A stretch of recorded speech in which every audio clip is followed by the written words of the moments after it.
in order to set up and win in rental property investing, you have to have like proper set expectations. Sure. It's got to be a good fit because it's a long relationship, right? Absolutely. Like we want people to own this thing for 10 years, 20, 30 years. You got to make it right. So JWB has this like 4-call system and at least. Yeah, that makes sense. That makes sense. And call number 1 is this kind of like get to know you where often people are like, heck yeah, I want this. Sure. And then every once in a while, people are like, nah, maybe it's not for me. And every once in a while, you're like, buddy, maybe it's not for you, right? Yeah.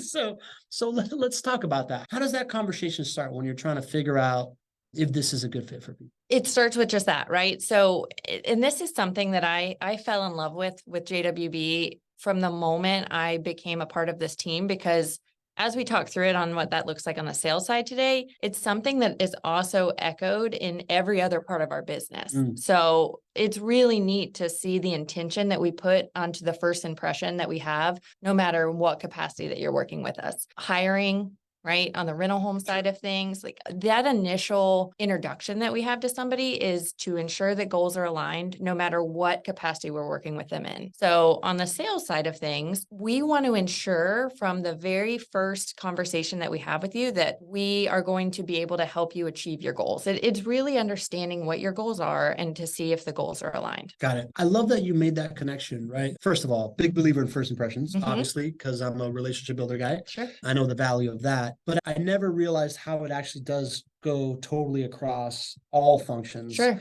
I know that the hiring function, it's what makes you an A player, right? Somebody you got to write like an essay and then you bring people in, you show them the Tuesday morning meeting, stuff like shadow, that. like you get to spend a half a day in a role to see.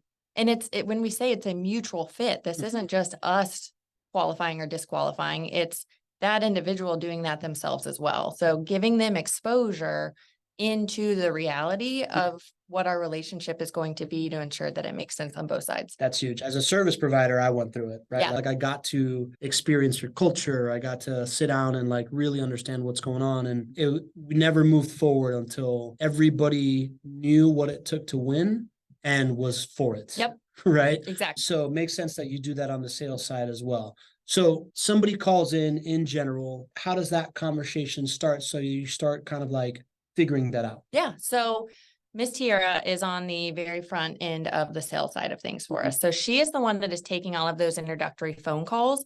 And it really is going to start, her conversation starts with, what brought you to us? Why Jacksonville? What are your goals? What is your experience as a real estate investor, if any? So it's really just kind of an open forum in the beginning for them for the individual to share with us, what is it that they're looking for? Are they starting from scratch? Are they looking to expand? Just to get a better understanding of how we got to where we are right now. Is there a wrong answer to that question? There isn't. There isn't a wrong answer. There is just the opportunity to take us down whatever path we need to go to make sure we're catering to that individual. Because like I said, it's all kind of gonna lead back to our goals aligned, but we first have to understand what those goals are.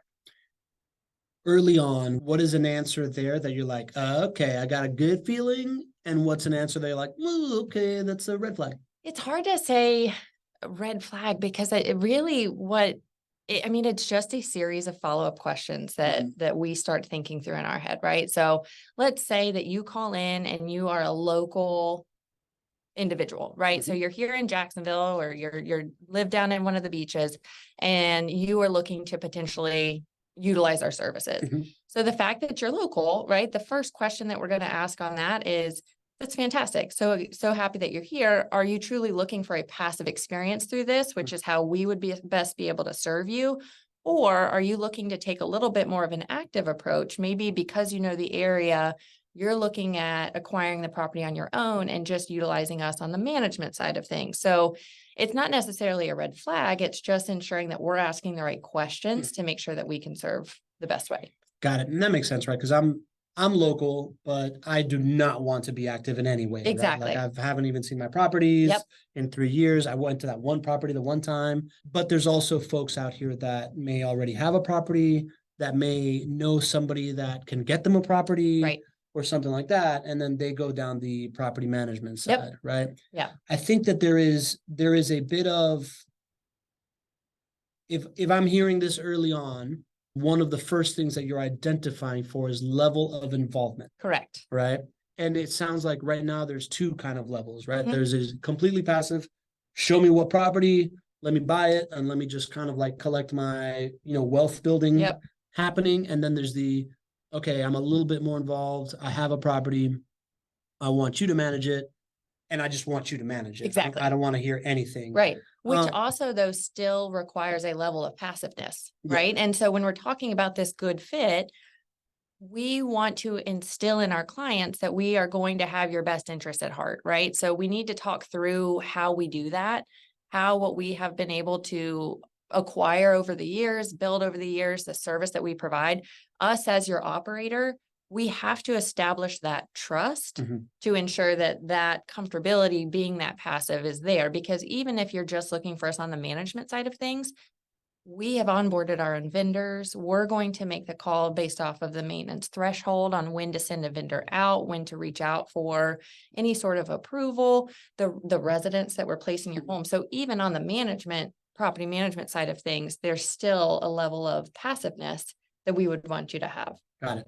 What is the downside of being too active with it? Like, why wouldn't somebody that's like, nah, man, I'm great at this. Let me just do it, and you guys just do your thing and whatever. There's no downside, right? It works for a lot of folks, but Mhm. for us to best serve our clients, Yeah. we have built our processes and systems around being able to make those decisions on behalf of our clients. So the way that we communicate, the level of communication, the way that we onboard vendors, like let's go back to being a good fit. We don't just onboard any vendor, right? We take our vendors through a certain criteria set to ensure that they're licensed and insured. We give them a small sample size of work orders to ensure that they are notating properly, that their calendars and timeliness is there. So we put in all of that effort on the front end so that our clients don't have to. And we want that comfortability there to know, let our team do what we do best and remove that element for you. If there is kind of that constant cross communication of, well, no, I want to pick my person for this, and no, I want to step in here, we're just not, it's not going to be the most effective and efficient way for us to serve that client. That makes sense. And it makes even more sense thanks to you adding the context of this goes across the ecosystem, the teammate, the service provider. Because what's obvious is that JWB has built a machine to run smoothly, and the value provided for everybody, be it the investor, be it the resident, or be it the service provider or the teammate, is this like clarity of purpose, alignment around what you do and what you don't do, and kind of like speed to action because of it, right? Exactly. I mean, think about the most painful moments for a property owner are maintenance and vacancy, Mhm. right? So if we cannot effectively and efficiently run through the processes that we already have in place and have established Mhm. because we need to stop and check and substitute in somebody differently, that's only going to delay that timeline. Yeah, that makes sense. And bringing in other variables Mm-hmm. kind of does a disservice to the idea that you can have more variables down the line and displace kind of other investments of time. Right.